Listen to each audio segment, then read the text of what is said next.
அனைவருக்கும் வணக்கம். உண்மை செய்திகள் உடனுக்குடன் கிடைக்கணும்னா மறக்காம நம்ம சேனலை சப்ஸ்கிரைப் பண்ணி பெல் ஐக்கானையும் சேர்த்து பிரஸ் பண்ணிக்கங்க. இந்த வீடியோவை லைக் பண்ணிட்டு வீடியோவை தொடர்ந்து முழுமையா பாருங்க. 8வது ஊதிய குழுவில் சம்பளம், அரியர் பணம் எவ்வளவு கிடைக்கும்? வெளியான முக்கிய அறிவிப்பு. பொதுவாக புதிய ஊதிய குழு அறிமுகப்படுத்தப்படும் போது அது இறுதி வடிவம் பெற சிறிது காலம் எடுக்கும். இந்த காலகட்டத்தில் ஊழியர்கள் தங்களது பழைய ஊதியத்தை தொடர்ந்து பெறுவார்கள்.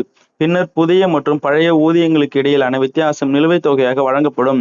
நிபுணர்களின் கருத்துப்படி 2027ஆம் ஆண்டின் இறுதி மாதங்களில் 8வது ஊதிய குழு நடைமுறைப்படுத்தப்பட்டால் ஊழியர்கள் 18 முதல் 24 மாதங்களுக்கான ஊதிய நிலுவைத் தொகையை பெறுவார்கள். தொழிற்சங்க வட்டாரங்களின்படி புதிய ஊதிய விகிதம் நடைமுறைக்கு வரும்போது ஆரம்பகட்ட அகவிலைப்படி 0% மாற்றியமைக்கப்படும்.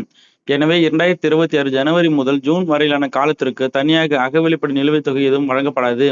ஏனெனில் அந்த தொகை புதிய ஊதியத்துடன் சரி செய்யப்படும். இருப்பினும் ஜூலை முதல் ஊதிய குழு நடைமுறைக்கு வரும் காலம் வரை அறிவிக்கப்படும் அகவிலைப்படி உயர்வுகள் ஊழியர்களுக்கு முழுமையாக வழங்கப்படும்.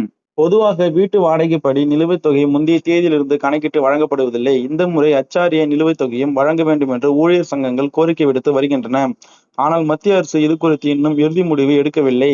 தேசிய கவுன்சில் அரசுக்கு 51 பக்கங்கள் கொண்ட ஒரு கோரிக்கை மனுவை சமர்ப்பித்து உள்ளது. அதில் குறைந்தபட்ச அடிப்படை ஊதியத்தை ரூபாய் 18,000 ரூபாய் 69,000 உயர்த்த வேண்டும் என்றும் கோரப்பட்டுள்ளது. மேலும் 3.83 மடங்கு ஃபிட்மென்ட் ஃபேக்டர் நிர்ணயிக்கப்பட வேண்டும் என்பதும் இக்கோரிக்கையில் அடங்கும்.